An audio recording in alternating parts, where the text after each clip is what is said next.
Então, beleza, pessoal.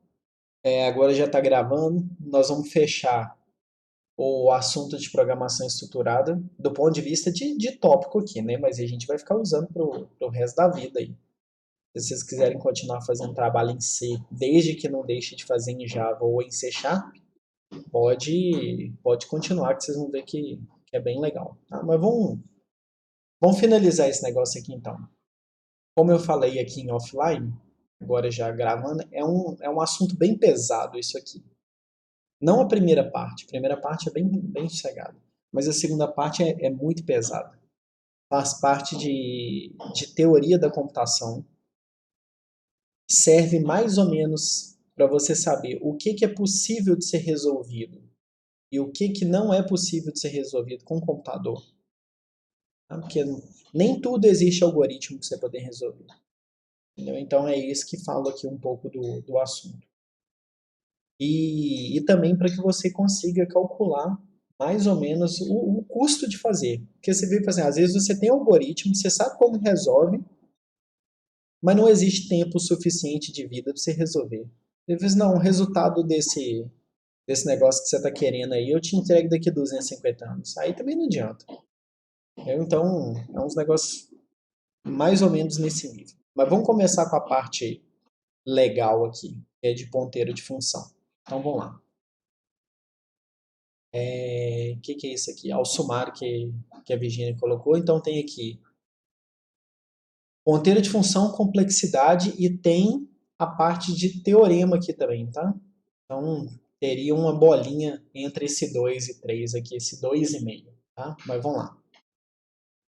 Último tópico em C, ponteiro para função. Eu já fiz alguma coisa disso daí com vocês. Eu não sei, eu não lembro agora se eu teve uma aula exatamente disso. Se eu falei como um assunto extra para alguém que me perguntou, eu não lembro exatamente qual foi o contexto. Mas eu tenho certeza que eu implementei, é, não sei se foi em pilha, em lista, um negócio assim. Ah, foi pro Iago, isso aí mesmo. É, foi de curiosidade, mas eu tenho certeza que eu tinha falado. É porque alguém estava em dócil, esse alguém era o Iago, e agora chegou o momento de falar. Então a gente vai só dar uma aprofundadazinha aqui. Particularmente do jeito que está escrito aqui no slide, eu não gosto de usar. Tá? Mas de qualquer forma, vocês já viram o jeito que eu gosto de usar. O que está aqui não tem nada de errado. Nada, nada, nada. Mas do jeito que eu faço também não está aqui. Então, vocês vão ter duas formas. Tanto essa que está aqui no slide, tanto a forma como eu faço. Que é exatamente a mesma coisa, mas escrito de maneira diferente. Então, vamos continuar. Então, vamos lá. Aqui, ó. Ponteiro para função. Em termos práticos, a utilidade de um ponteiro para função é semelhante a delegates do C Sharp e algumas diretivas do JavaScript. Qual que é a ideia por trás disso aqui? É o seguinte, olha, você tem uma tarefa para ser feita, tá? Eu estou falando mais ou menos isso aqui. Você tem uma tarefa para ser feita, mas você não sabe como fazer essa tarefa. Mas você sabe que alguém tem que fazer. É isso que está por trás desse delegates aqui. Então, o que é que você faz? Você sabe que a tarefa tem que ser feita, então você delega ela para quem é responsável de fazer. Então, na hora que você está criando um objeto ou alguma coisa do tipo, você vira e fala assim, olha, eu preciso de alguém para tratar esse evento aqui. Quando o evento acontecer, eu vou notificar que tem esse evento, tá? E é tarefa de alguém tratar esse evento aqui. Então, eu vou passar isso para frente. É mais ou menos a ideia que eu quero que vocês peguem do que é esse delegate aqui. Então, como que ele faz para poder passar a tarefa para alguém? Ele precisa do endereço dessa função que ele vai chamar para poder tratar a tarefa. Então, ele não está relacionado com o conceito de herança que a gente viu um pouquinho mais cedo, sabe? Então, assim, não é uma coisa do próprio objeto, é de outro objeto. Tá? Então, é como se você fizesse parte da tarefa e a parte que não é responsabilidade sua, você passa para outro. E aí, como que você faz para passar para esse outro? Através do endereço da função que vai tratar essa coisa. Tá? Então você precisa de ponteiro para a função. E em C tem isso também. Afinal de contas, as outras linguagens elas foram construídas em cima de C. Né, assim, da parte que fica na memória de como funciona, as chamadas foram feitas em C. Claro que tem um encapsulamento maior, cheio de novas coisas, assim, né? Tipo, o conceito de privado, de público, de objeto, todas essas coisas a gente não tem em C. Isso é óbvio, né? Afinal de contas, são conceitos de orientação a objeto. Mas como aquilo funciona, a chamada, o acesso na memória e tudo, é exatamente como a gente faria em C, sem o conceito de proteção. Tá? Porque em C não tem a proteção. Mas eu consigo simular, vamos dizer, uma orientação a objeto em C também. Né? Basta usar ponteiro de função. Tá? Então, aqui, a segunda bolinha. Um programa é um conjunto de instruções armazenadas na memória, assim como seus dados. Tá? Afinal de contas, as instruções também são dados, só que são dados que são interpretados pelo processador como instruções. Mas o programa em si é dado para o processador. Afinal de contas, o seu processador ele não já tem o código dele lá para poder rodar, não, né? Você que fornece o conjunto de instruções para o processador rodar. Então, são dados para o processador as instruções do seu programa. Então, por esse motivo, é possível referenciar o endereço de uma função. Tá? Porque ele está lá na memória, você fala, olha, vai para lá e executa. Tá bom? Exemplo aqui, ó. 4 funçõezinhas de 1 até 15 aqui, ó. As linhas de 1 até 15. E vocês estão cansados de saber o que funciona, né? Uma soma, subtrai, multiplica e divide. Tem nada demais. O que elas têm em comum? Elas têm em comum que elas recebem como argumento 2 inteiros e retornam um inteiro. E o que é um ponteiro para a função? Então, primeiro, se ele é um ponteiro, ele é um pointer. Né? Só que observa que ele está escrito de uma maneira bonitinha. Tá vendo? Ele não é só tacar espaço aqui. Ele precisa de uma ordem. Vamos abrir o Notepad aqui. Na verdade, eu posso escrever aqui também no slide. Né? Mas a ideia do ponteiro de função é o seguinte. É o retorno. Tá? O tipo do retorno. O pointer. O nome. Tá? Que eu estou querendo dar para aquela variável e tudo. O nome. E aqui, o tipo, deixa eu escrever tipo aqui também para ficar certinho. Tipo, e o tipo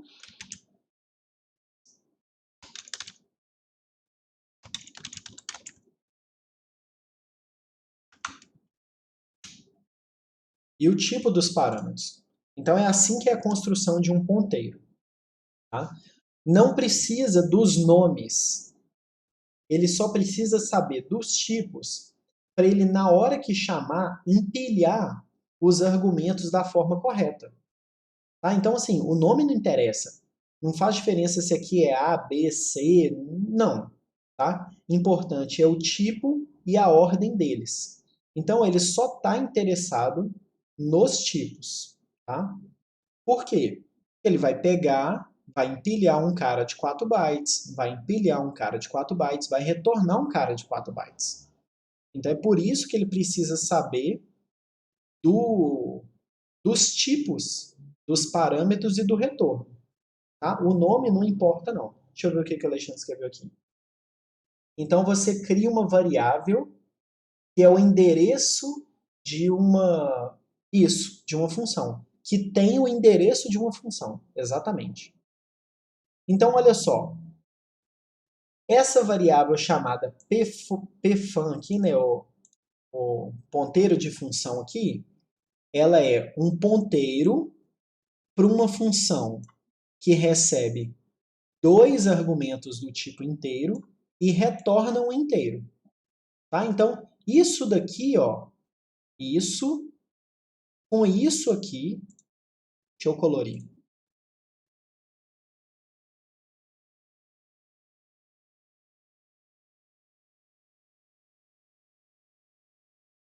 Isso aqui corresponde ao tipo da sua função, da sua variável, tá? Isso aqui é o nome da variável. Isso aqui corresponde ao tipo da variável. Então, ele é um ponteiro para uma função que recebe dois inteiros como argumento e retorna um inteiro. Então, o nome dele é pfun, tá? E aí o seguinte, todas as vezes que eu escrevo o nome da função, na verdade, eu tenho o endereço daquela função. Então, quando eu escrevo aqui, né, add, o que ele está fazendo? Está pegando o endereço dessa função aqui e faz de conta que ele está organizado na memória dessa forma, tá? Então, ele está lá no endereço 1. Então, ele está guardando em pfun 1. Tá? É isso. E como que eu chamo? Eu chamo a função através do nome da variável e aqui eu passo os argumentos. Então, o que ele vai fazer? O que o C vai fazer quando eu fizer essa construção aqui? Ele vai empilhar o 2, porque afinal de contas isso aqui são os argumentos para a função. Tá? Então, ele vai empilhar esses dois parâmetros e ao invés de ir para a função chamada pfun, ele vai para a função que pfun aponta. Tá? Então, aqui, ó, se eu tivesse escrito aqui add, o que ele estaria indo? Ele estaria indo para a função que add aponta. Só que add aponta para ela mesma, porque o nome de uma função em C é o endereço de onde ela começa. Tipo o nome de um vetor. O nome de um vetor em C não é o endereço de onde ele começa? O nome de uma função em C é o endereço de onde ela começa. Então, se eu tivesse escrito aqui add, o que C estaria fazendo? Indo para a função que add aponta, que no caso é para ela mesma. E aqui ele está indo para o endereço que pfun aponta. Só que pfun aponta para onde? Para o mesmo endereço do add. Ah, então, aqui seria equivalente a eu escrever um aqui, por exemplo, ó, tá? Porque ele quer só o endereço. Tá? Então, observe que eu chamo, igualzinho eu chamo qualquer função, porque não faz distinção se eu estou chamando a função através de um ponteiro de função ou se eu estou chamando a função pelo nome da função. O C sempre faz da mesma forma, que é ir para o endereço que está armazenado aqui. Só que o nome da função já é o endereço dela. Então não é praticamente o mesmo processo? Não é praticamente o mesmo processo, é o mesmo processo. É isso que eu estou explicando para vocês. Não é praticamente, é o mesmo. Qual que é a diferença aqui? A diferença é que quem coloca esse cara aqui no endereço é o loader do seu programa. Então na hora que o seu programa começa, ele vai parar lá naquele endereço e aquele endereço pronto, acabou, ele não muda. Agora, o ponteiro de função eu posso mudar para onde ele aponta. Então eu posso chegar e fazer aqui, ó, pfun igual tá aqui, exatamente dessa forma, e depois chegar e escrever assim também, ó.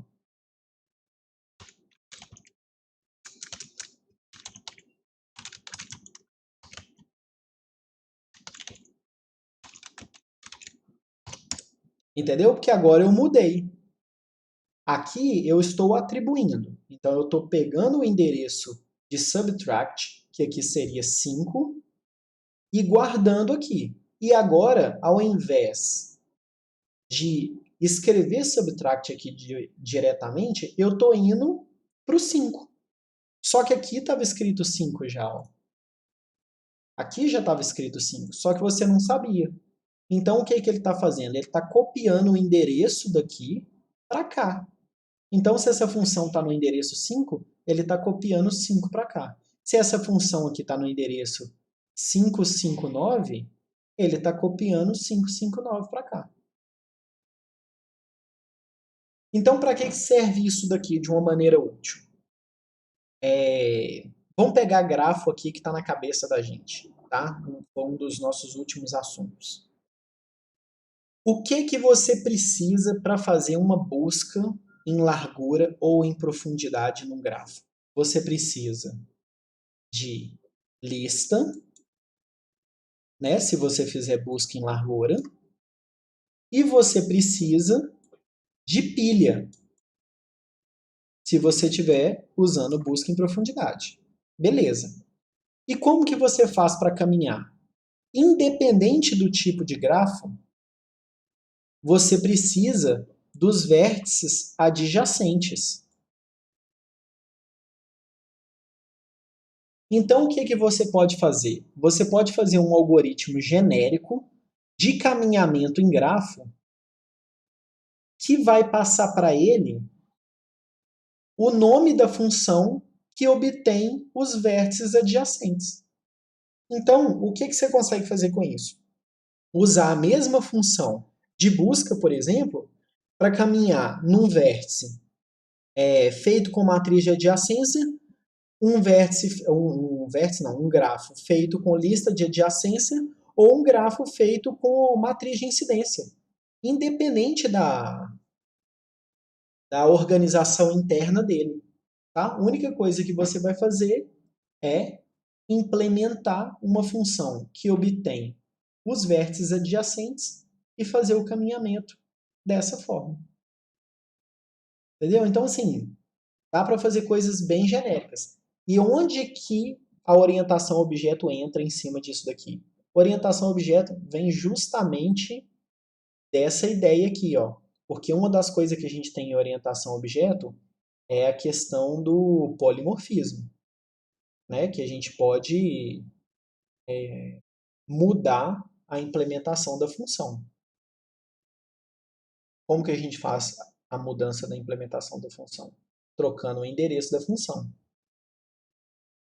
Então, herança que está aí por trás desse conceito também, né, que uma classe herda da outra, ela herda e ainda sobrescreve o comportamento da função. Tá? Que é o polimorfismo. É o filho fazer o papel do pai e trocar o comportamento. Aí é feito tudo usando ponteiro de função. Claro que já está implementado pronto na orientação a objeto, você não vai fazer. Mas é feito assim. Tá? É o mesmo conceito de ponteiro de função de C que a gente está vendo agora. Na verdade, que a gente já viu antes, né? Então aqui, ó, olha só que lindo esse print aqui. Ele recebe um A e um B e também o quê? E também o endereço de uma função. Qual que é o nome do parâmetro, do primeiro parâmetro? A. Qual que é o nome do segundo parâmetro? B. Qual que é o nome do terceiro parâmetro? Defan. Minúsculo, né?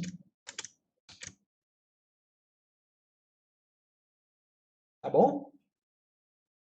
Isso tudo aqui, ó, que a gente já tinha discutido antes, isso aqui tudo faz parte do tipo dela. Beleza? Então, isso aqui tudo faz parte do tipo. E aí, o que o printf faz? Chama esse pfan aqui, que tem o endereço de alguma função. Qual a função? Não sei. Mas é o endereço de alguma função, mas eu tenho alguma coisa para afirmar sobre ela. O que eu posso afirmar dessa função que está aqui? Essa é uma pergunta para vocês. Eu não sei aonde que ela está, mas o que eu posso afirmar sobre essa função cujo endereço está em pfan?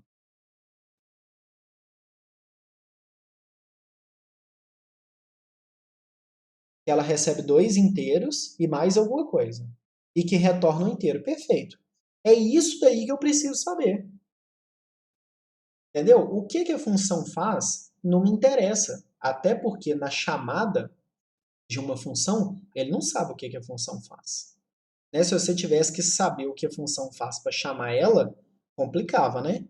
Então, o que você faz? Você sabe chamar a função, não o que a função faz, ou como ela faz, né? Na verdade, você sabe o que ela faz, não como ela faz.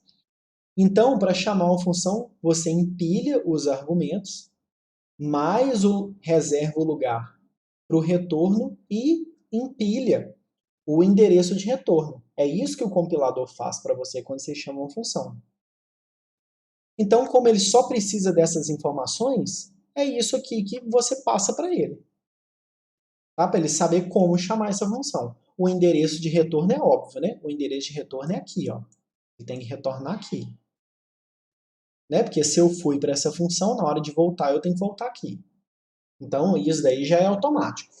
Mas para poder empilhar, você precisa dessas informações.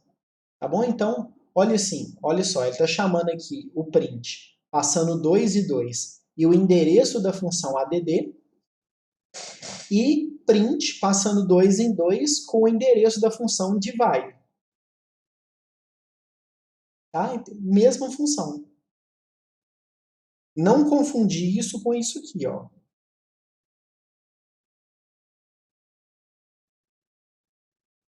Não confundir com isso aqui, ó.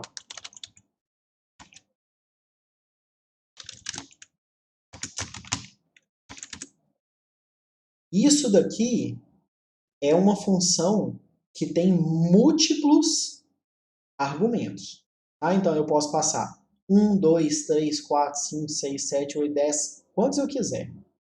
Essa daqui só tem 3 argumentos. Porém, o terceiro argumento é um ponteiro para a função. Então eu posso variar o valor, claro, né? Porque eu vou variar trocando o endereço da função.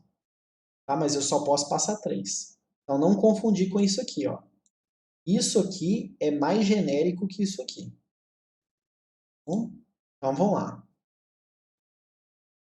Outro exemplo. Olha só o que está sendo feito aqui.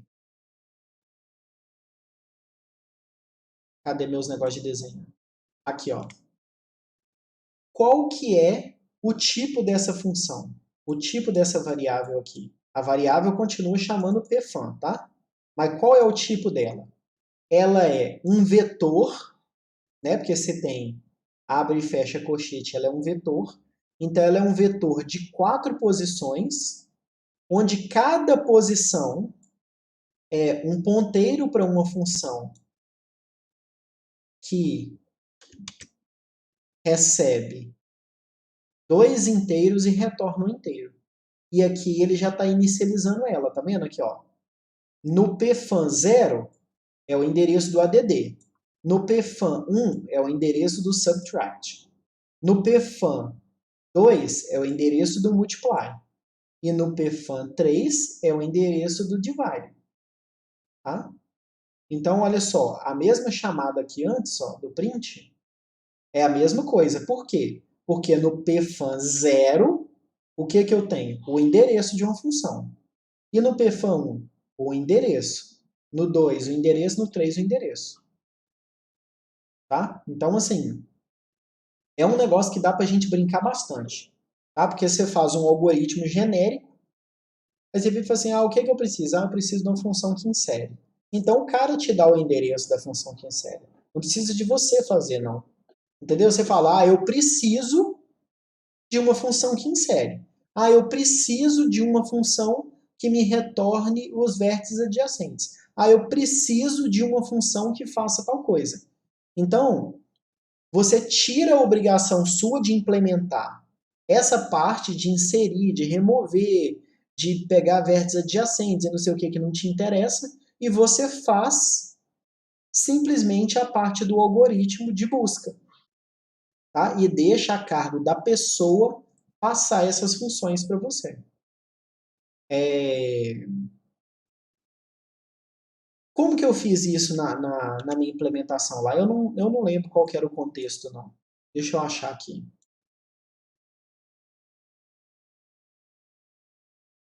Foi em fila?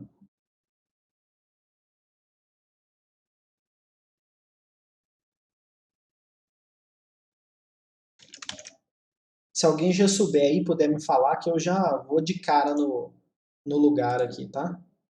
É porque eu realmente não lembro, não. Eu acho que foi em pilha.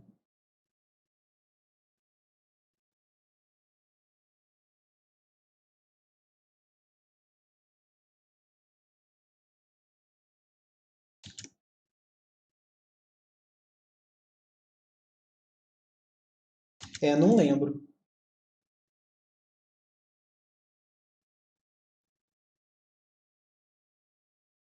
Ou foi na solução de algum exercício? Gente, ninguém lembra não onde que eu fiz esse negócio, não?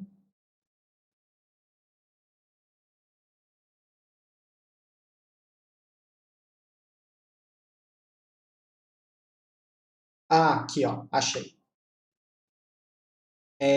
Eu fiz para poder fazer uma lista ordenada. Lembrei. É o seguinte, o processo de inserir na lista ele é o mesmo, mas eu não sabia comparar. Então eu pedi que a pessoa me passasse o endereço da função que compara. Então ele recebe dois dados item e retorna um inteiro. Tá? Então o que, que ele está falando aqui? Ó, eu recebo dois dados item e retorno um inteiro. Pronto, é só isso que ele está falando. Se eu passar uma função que compara errado, ele vai usar ela errado, não tem nenhum problema não. Tá? O erro foi você ter passado a função errada. Agora, eu posso passar uma função que não recebe dois dados item e não retorna um inteiro? Aí eu não posso. Eu tenho que passar uma função que seja compatível com isso aqui. E aí eu fiz usando aqui, ó, no lista ordenada. Quer ver? No lugar que compara. Aqui eu cria e espera a função de comparar. E no insere, aqui, ó, no comparador.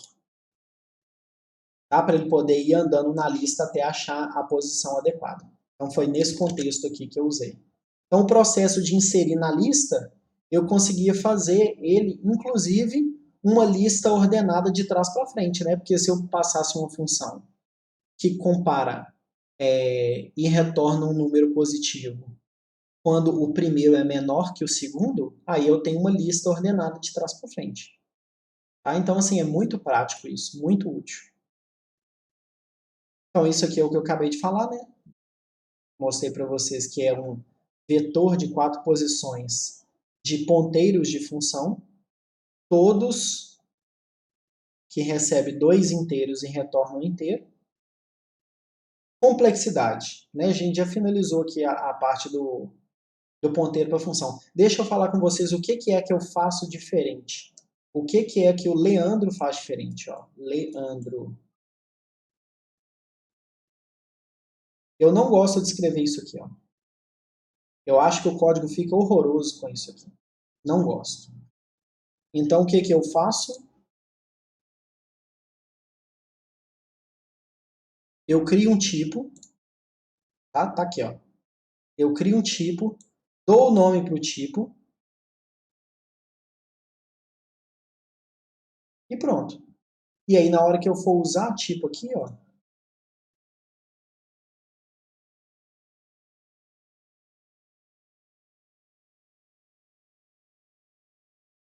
aqui, eu vou e escrevo só o nome do tipo aqui, tá? Isso aqui é o tipo chamado compara dados item. Aí eu gosto de colocar um underline F para mostrar que é um ponteiro de função. E aqui o nome do parâmetro. Ah, eu poderia chegar e copiar isso tudo aqui, ó. Copiar isso tudo, trocar esse cara por esse cara aqui e usar? Poderia, sem problema nenhum, dar exatamente na mesma se eu fizer isso aqui, ó.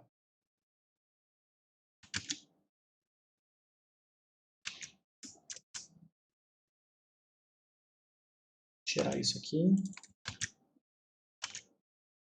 Pronto. Tá aqui, ó. Isso aqui é do jeito que está no slide. Tá? Dá exatamente no mesmo. Mas eu não gosto. Eu acho isso aqui feio. Tá? Então essa é a diferença do código que eu faço para o código que está no slide. Funciona exatamente da mesma forma, mas isso aqui vocês não veem nos meus códigos. Para toda função, todo ponteiro de função eu crio um tipo. Beleza?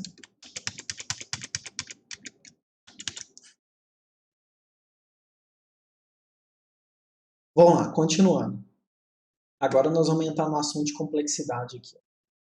E vamos passar na velocidade da luz.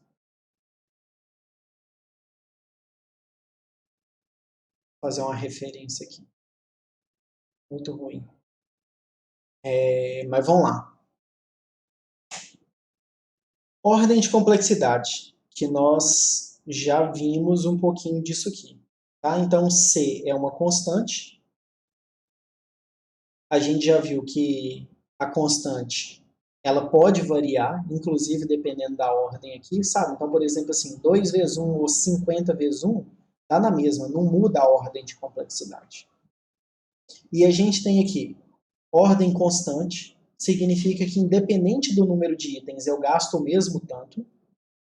Ordem logarítmica significa que a ordem é logarítmica, né? É meio óbvio assim, mas o que acontece? Ela não cresce de maneira linear, não. Então, se eu tenho n elementos, significa que eu gasto n passos, não. Tá? Então, por exemplo, se eu tenho 1024 elementos, eu gasto 10 passos. Né? Porque 2 elevado a 10 dá 1024. Nós já vimos isso aqui. Ordem polilogarítmica. Então, assim, é logaritmo, mas logarítmica vezes logarítmica vezes logarítmica. Sabe? É assim, não é ruim, não. Tá? Mas não é um aqui, tá? Esse C aqui não é um. Então, pode ser log vezes log vezes log. Aí é log n elevado ao cubo. Tá? Ordem linear, que é aquele que cresce exatamente com o número de elementos. Então, se eu tenho 1024 elementos, a ideia é que eu gaste 1024 passos. Se eu tenho 1 milhão de elementos, 1 milhão de passos. Ordem linear logarítmica, isso daqui, os algoritmos de ordenação costumam ser dessa ordem, tá? Porque tem um passo aqui, ó, que é esse passo do n aqui, que é muito difícil não ter, sabe? Porque em algum momento eu tenho que passar por todos os elementos, pelo menos uma vez, sabe? Então é muito complicado não ter esse n.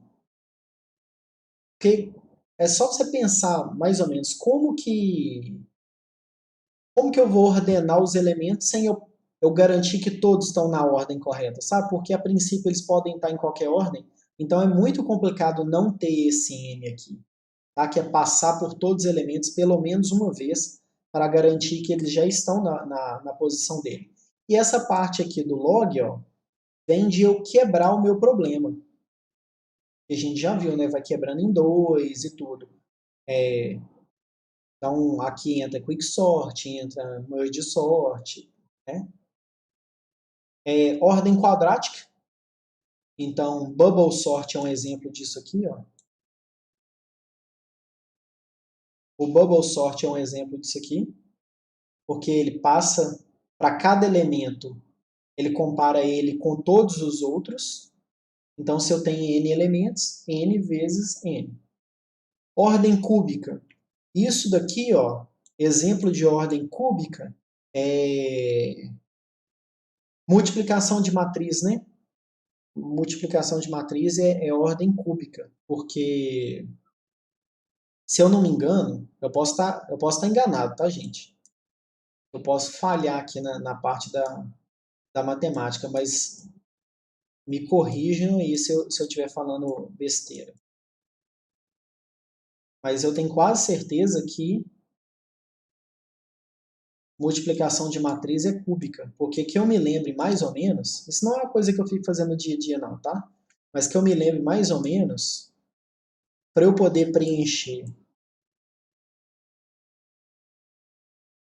esse carinha aqui, ó, eu tenho que fazer esse vezes esse, mais esse vezes esse, mais esse vezes esse.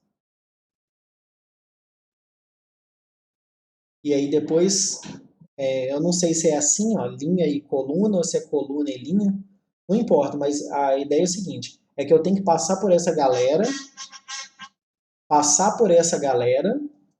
para poder preencher um elemento. E aí, para poder preencher o outro elemento, eu tenho que passar aqui de novo. Então, ele é ordem cúbica. Tá? Eu tenho quase certeza que entra nesse caso aqui.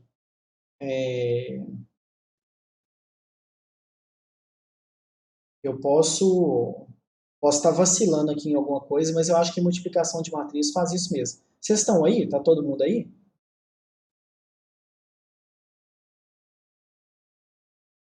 Beleza.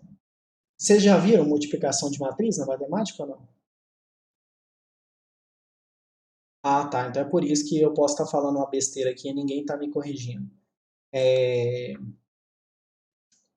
Mas eu tenho quase certeza que multiplicação de matriz é isso aqui, tá? Por isso que ele é ordem cúbica.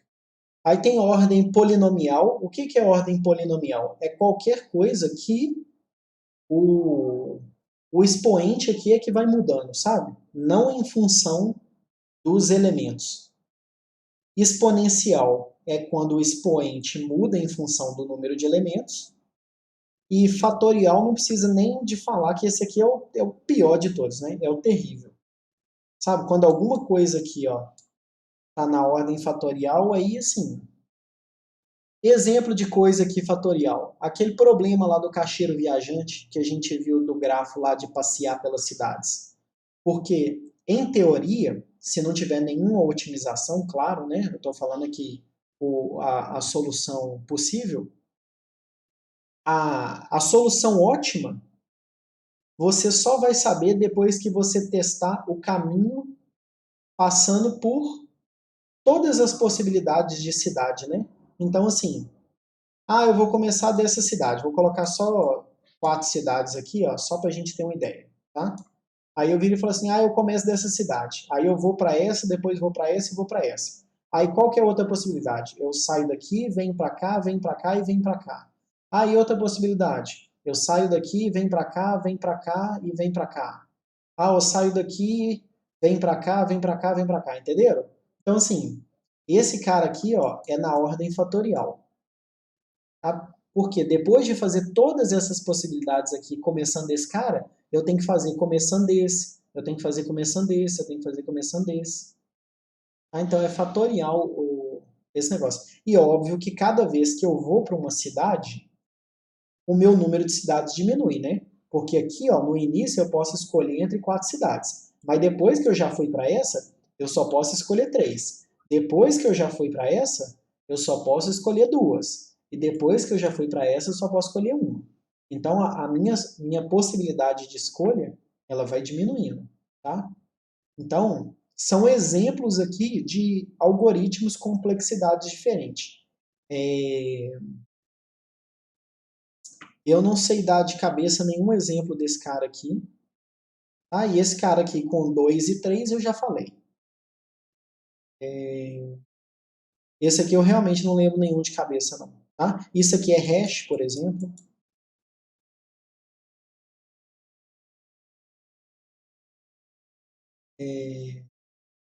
Isso aqui caminhar numa árvore.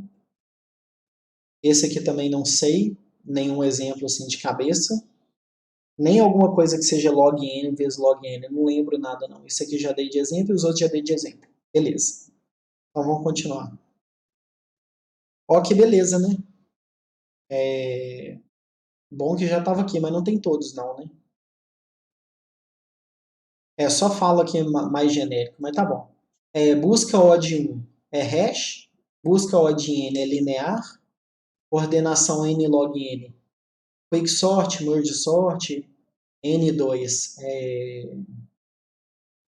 bubble sort, multiplicação de matriz, ó, beleza, ok. E problema do caixeiro viajante também, isso aqui é clássico também, né? Eu acho que o único exemplo que eu consigo dar de n fatorial é caixeiro viajante, porque é o primeiro que vem na minha cabeça. Problema de análise combinatória de uma maneira geral é fatorial, tá? Agora vamos lá. Nossa, gente, agora começa a parte terrível aqui. E o seguinte, vamos lá. É só agora, Sérgio. Não, antes estava legal, ué.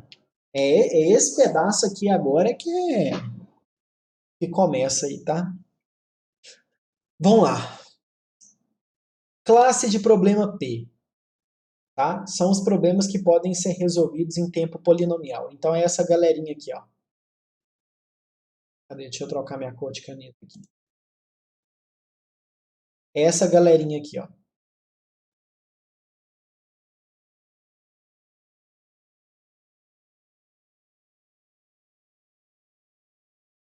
Ah, mas tem o logaritmo aqui no meio. Não me interessa. Quando ele está falando de polinomial, ele está falando é desses aqui. Tá bom? Então, polinomial é isso aqui. Aí eu tenho exponencial e fatorial, que é pior. Tá? Mas vamos lá. Então, classe de problema P é problemas que podem ser resolvidos em tempo polinomial. E NP? NP é que não pode ser resolvido em tempo polinomial. Tá bom? É basicamente isso aqui. Tá? Deixa eu diminuir a caneta aqui. Aí eu tenho aqui alguns exemplos, tipo assim, problema da mochila, que é colocar os itens na mochila, e a mochila ela tem um tamanho e os itens ocupam espaço, né? Então, assim, tem o custo de colocar o elemento na mochila, e aí é a forma de colocar os itens de forma a maximizar o número de itens. Tá? Essa que é mais ou menos a ideia do problema da mochila. Torre de Hanoi eu acho que vocês já devem ter brincado. Se não brincou, perdeu a oportunidade, porque lá na sala, no laboratório verde, tem uma torre de Hanoi lá, né? Que é aquele negócio de colocar os discos lá. Aí você nunca pode colocar um maior em cima do menor. Né? E aí tem 3 pauzinhos aqui, e aí você tem que transferir desse cara aqui para esse cara aqui. Né? Ou para esse cara aqui. Então, se você conseguiu fazer com N discos tantos movimentos, se você colocar um disco a mais, então você gasta N vezes N. Tá? Então, né, que é o tanto que você faz para poder mexer os menores para o lugar que você já sabia, depois você move o outro para o outro lado e move todo mundo para cá. Tá? Então, essa é que é a ideia que está por trás do Torre de Hanoi. Tá? Isso aqui é uma perguntinha que não faz parte do nosso contexto. Talvez faria parte do contexto lá na hora que a Virginia estava dando aula naquele momento, mas aqui a gente não está pensando no trabalho final ainda não. Vamos lá. Os erros a seguir são bastante comuns. Então vamos dar uma lida no que a Virginia considerou aqui como erros bastante comuns. Problemas NP completo são os problemas mais difíceis conhecidos. Uma vez que o problema NP completo estão em NP, seu tempo de execução é no máximo exponencial. Porém, alguns problemas requerem mais tempo, como por exemplo aritmética de não sei o que. Nem sei quem que é esse cara aqui. Eu não sou uma pessoa muito ligada em história de uma maneira geral, não. Nem história da computação, nem nada. Eu não sei que problema é esse aqui, não. Não sei que exemplo que é esse. O bom é que quem faz o slide é que coloca os exemplos, né? Eu certamente não colocaria esse aqui, porque eu não sei que exemplo que é esse. Vamos ler o próximo aqui, vamos ver se tem alguma coisa que faz algum sentido para mim aqui. Problemas NP completos são difíceis porque existem diferentes soluções. Não, né? Não tem nada a ver com isso, não. Então é exatamente, né? Porque está na parte de erros. De um lado, existem vários problemas que possuem espaço de solução grande, mas podem ser resolvidos em tempo polinomial. Do outro lado, existem problemas NP que, no máximo, uma solução que é NP difícil, sob redução do tempo polinomial aleatório. De uma maneira mais resumida, é o seguinte: o fato de um problema ser NP completo, eu acho que é isso que está escrito nessa bolinha aqui, tá? Pela leitura rápida que eu fiz aqui. Mas a ideia é o seguinte: o fato do problema ser NP completo não significa que para você resolver todos os casos seja difícil, não. Alguns casos você consegue resolver rapidinho. Mas garantir que você resolve qualquer caso em tempo polinomial, você não pode. Por isso que o problema encaixa no problema NP, entendeu? Não é que não exista soluções em tempo polinomial. Tipo, o problema do caixeiro viajante, que é o que a gente usa aí para poder passar pelas cidades, que o pessoal que traça rota e tudo faz, o que é que acontece? Eles não têm uma solução ótima, mas eles têm uma solução aproximada, tá? Então usam heurística. E vários outros casos de problemas NP, Eu não preciso nem de heurística. Para alguns casos eu consigo resolver rápido. Mas o que faz ele entrar na classe de NP é que não é possível resolver todos em tempo polinomial. Alguns casos do problema não são resolvíveis. Nem sei se existe essa palavra, resolvíveis. Não são resolvíveis em tempo polinomial, tá bom? É isso que está falando essa bolinha aqui. Agora, o que é esse cara aqui? Não sei não, depois eu pesquiso. Vamos lá. Resolver problemas NP completo requer tempo exponencial. Não é verdade. Acabei de falar isso ali atrás, né? Eu acabei de dar exemplo que fala que essa afirmação aqui é falsa, né? Mas vamos lá. Primeiramente, isso implicaria que P é diferente de NP, e ainda é uma questão não resolvida, né? A gente não sabe se polinomial é diferente de não polinomial, tá? Isso aqui ainda está em aberto. Você não pode afirmar isso aqui, não. Além disso, alguns problemas NP completos efetivamente possuem algoritmos que rodam em tempo subpolinomial, porém, superpolinomial, porém, subexponencial. Então, assim, ele é levemente pior que polinomial, mas é melhor que exponencial.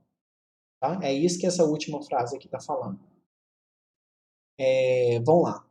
Todas as instâncias de problema NP completo são difíceis. Não, né? Acabei de falar que não. Tá? Foi esse exemplo aqui. Acabei de falar que não. Geralmente, algumas instâncias, ou quase todas, podem ser facilmente resolvidas em tempo polinomial.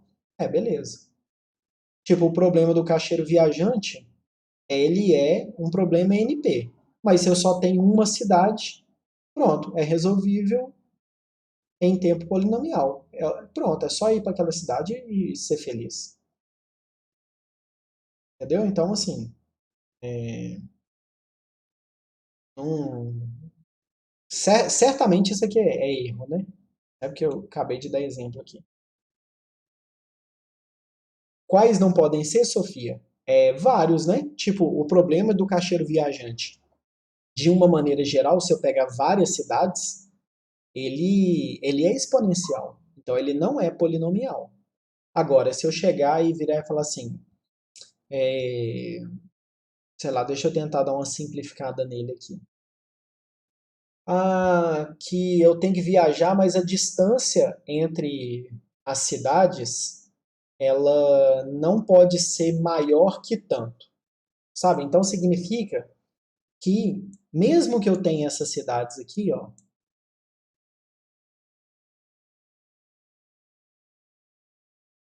eu não posso ter esse caminho aqui, ó, entendeu? Porque eu limitei o tamanho máximo da distância, entendeu? Então eu poderia escolher no máximo esses caras aqui, ó, sabe? Tipo assim, maior que uma determinada distância. Eu só estou falando que eu reduzo o meu problema. Então eu continuo com o problema do caixeiro viajante, mas eu não posso andar qualquer distância entre uma cidade e outra. Eu tenho que andar no máximo uma certa distância. Então se eu comecei dessa cidade aqui, ó, eu não posso escolher essas, porque está fora do meu raio, entendeu? Então eu só posso escolher essa ou essa. Aí depois que eu escolhi essa ou essa, entra meu raio de novo. Sabe? Isso aqui é uma simplificação do problema do caixeiro viajante de uma maneira geral. Isso aqui é mais fácil de ser resolvido. Tá? Então, eu tenho o problema do caixeiro viajante simplificado. Isso aqui pode ser resolvido em tempo polinomial. Entendeu? Vamos lá. É claro que onde a distância não seja a distância da maior cidade, né? Porque se eu falar que a distância é a distância da maior cidade, volta no problema do caixeiro viajante original, né? É óbvio, né, que assim, que a distância tem que ser uma distância pequena. Porque se eu puder pegar todas as cidades em cada momento, aí volta no problema original. Vamos lá. Então, a pergunta de $1 milhão. P versus NP. Então, P é igual a NP ou é diferente? Entendeu? Esse é o problema, tá? Eu consigo afirmar que a galerinha que está aqui não é polinomial? Tá? Se eu conseguir afirmar que todo mundo que está aqui não é polinomial, Então eu afirmo que eles são diferentes. Agora, se eu não puder afirmar isso daí, então eu não consigo garantir isso aqui. Mas eu consigo falar que todo mundo que está aqui também? Não consigo. Entendeu? Então, assim, eu não sei resolver isso aqui. Ó. Tá? Isso é um problema que está em aberto. Eu não sei se eles são o mesmo conjunto ou não são. E aí, 7 problemas do milênio. Deixa eu ver. Isso aqui é coisa da Virginia mesmo. A Virginia é uma pessoa que gosta, é uma pessoa bem culta. Ela gosta de conhecer essas coisas de história e tudo. Vou colocar exemplo com nome difícil aqui. PNP é o que eu acabei de explicar. Deixa eu ver se tem mais algum aqui que eu conheço.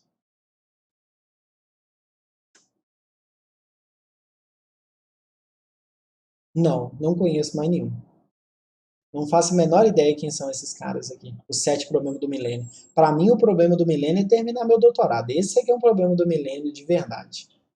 Entendeu? Quando eu conseguir terminar meu problema de recuperação estrutural de circuito, aí para mim tá resolvido meu problema do milênio. Esses 7 aqui, eles não são não. Inclusive, eu trabalho com a classe de problema que é NP-hard, tá? Só para não parecer que eu estou fazendo bobagem no meu doutorado, eu trabalho com a classe que chama NP-hard.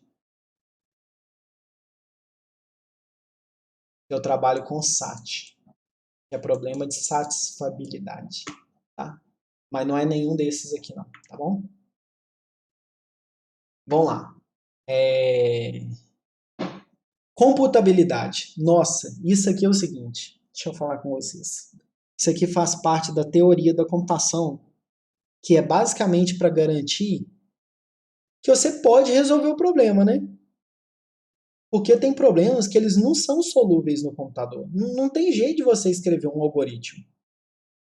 E é isso que esse negócio aqui está falando. A computabilidade é disso.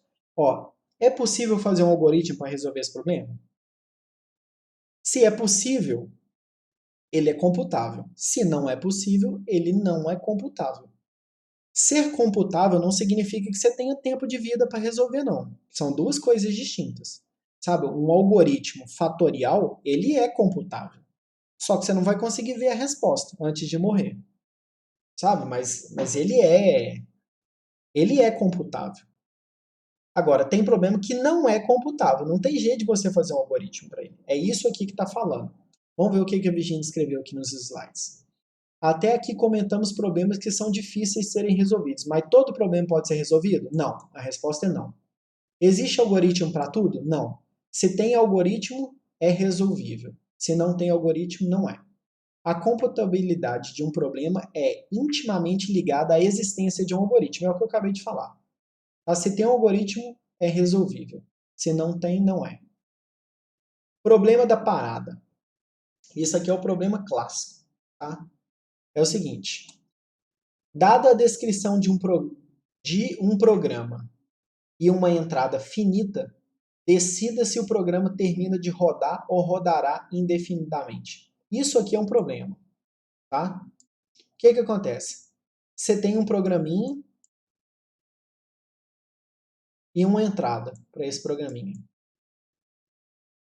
É possível afirmar que esse programa para com essa entrada? Ou seja, ele não entra em loop infinito? É isso aqui que é o problema da parada. Só que aí tem umas tretas que eles arrumam para poder mostrar que isso aqui não dá para resolver. Você pega o próprio problema da parada e fornece ele como entrada para ele mesmo, entendeu? Aí o negócio entra num paradoxo.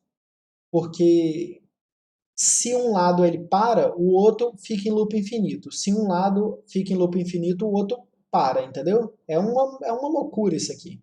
Mas é bem legal, tá? Mas é complicado. Não vou entrar nesse assunto aqui não. Mas o problema da parada tem a ver com fornecer o programa que testa a parada, tá? Para o próprio programa. É muito doido.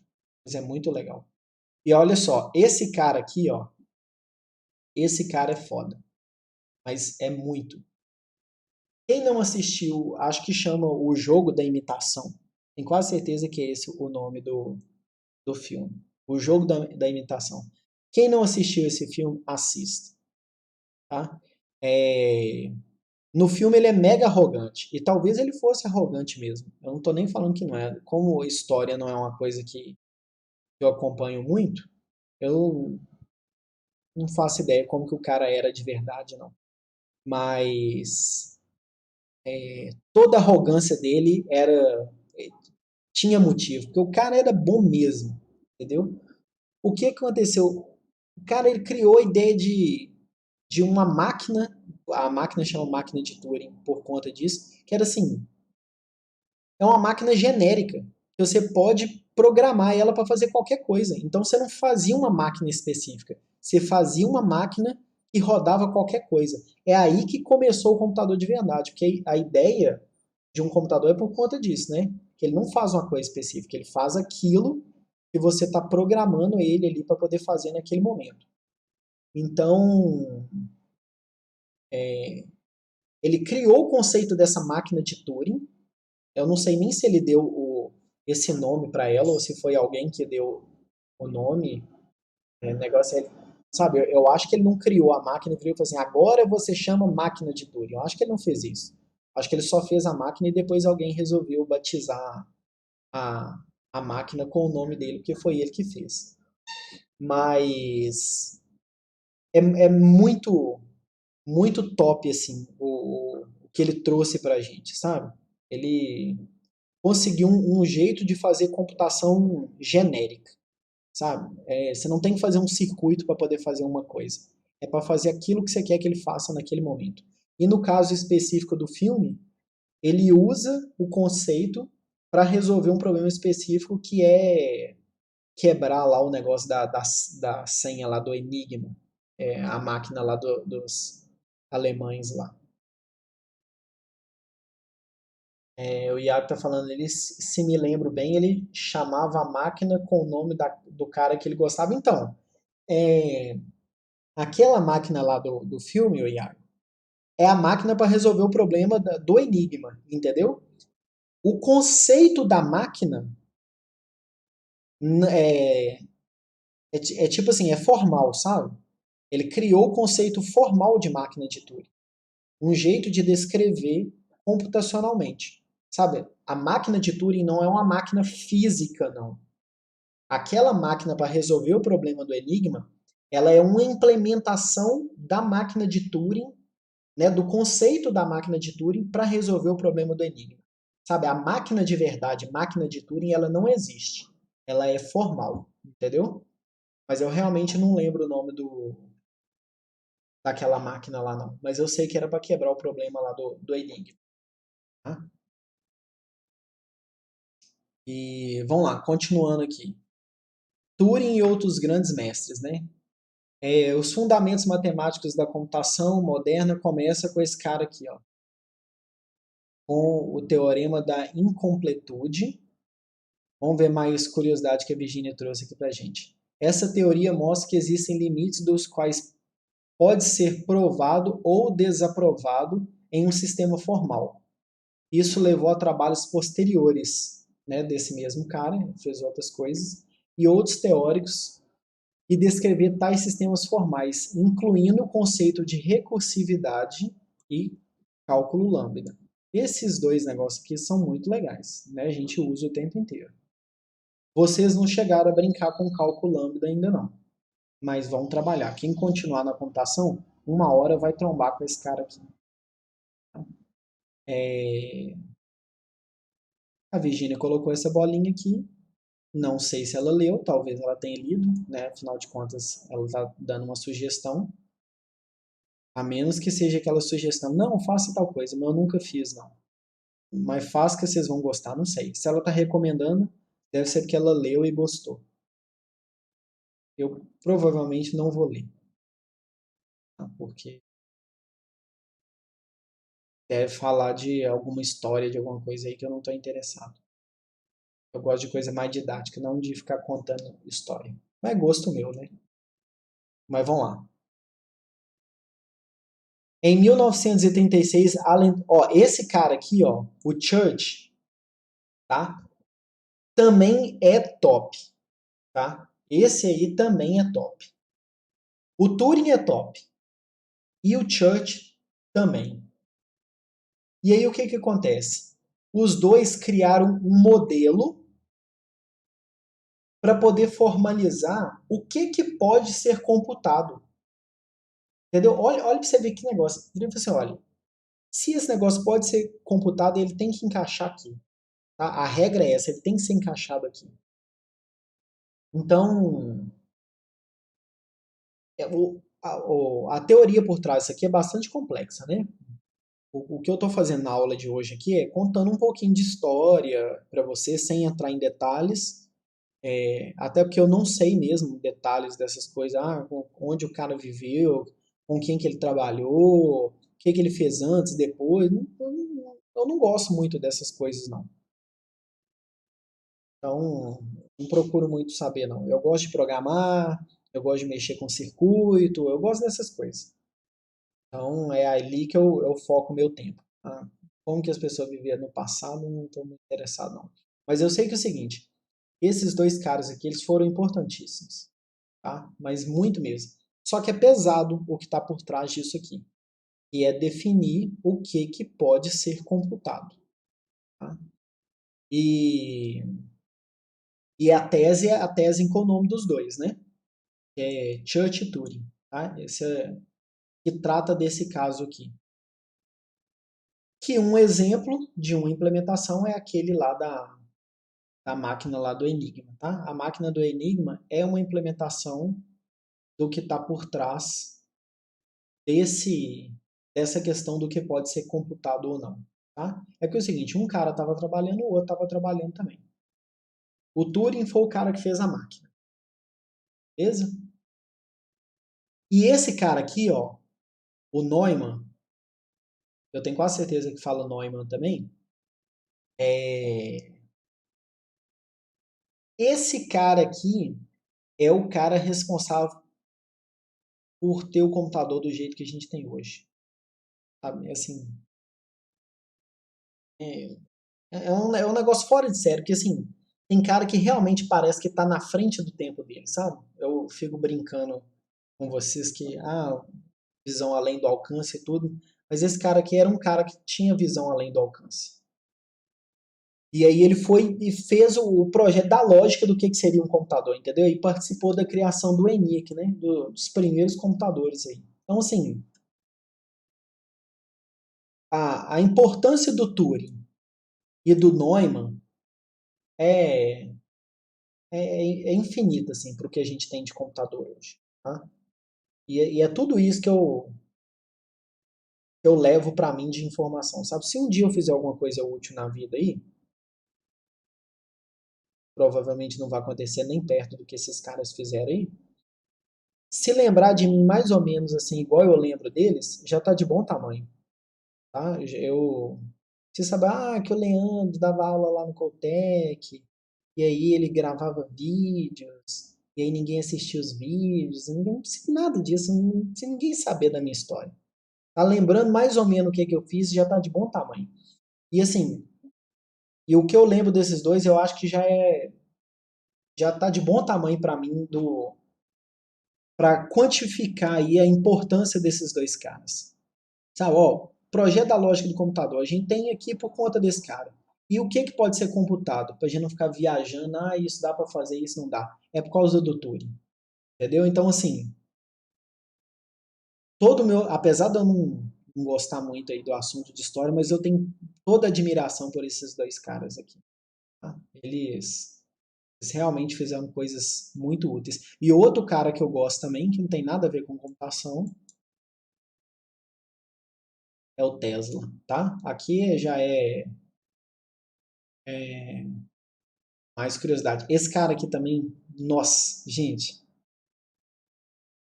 Esse é o cara que foi boicotado a vida toda, viu? Esse aqui dava murro em ponta de faca lá para poder mostrar que o negócio dele era bom mesmo, tá? E se tem uma pessoa que foi boicotada na vida, esse cara aqui é o Tesla, tá?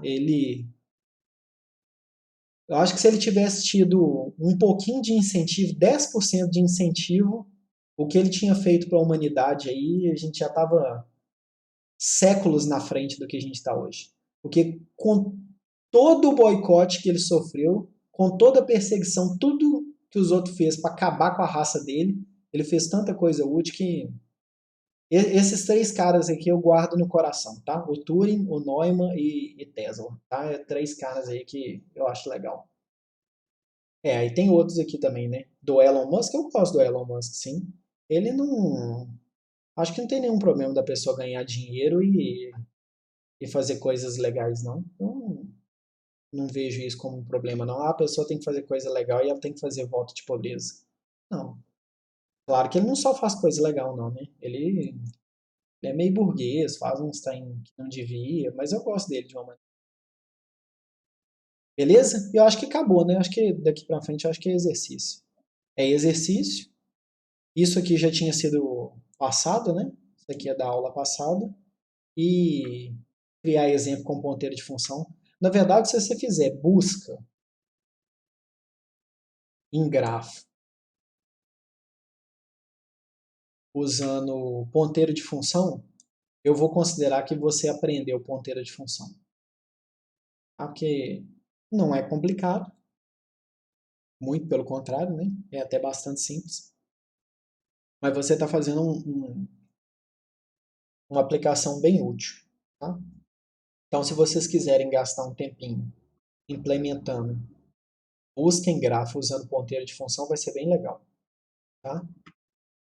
Tem que saber grafo antes, né? É importante. Você não só tem que saber grafo, como você tem que saber a busca também, né?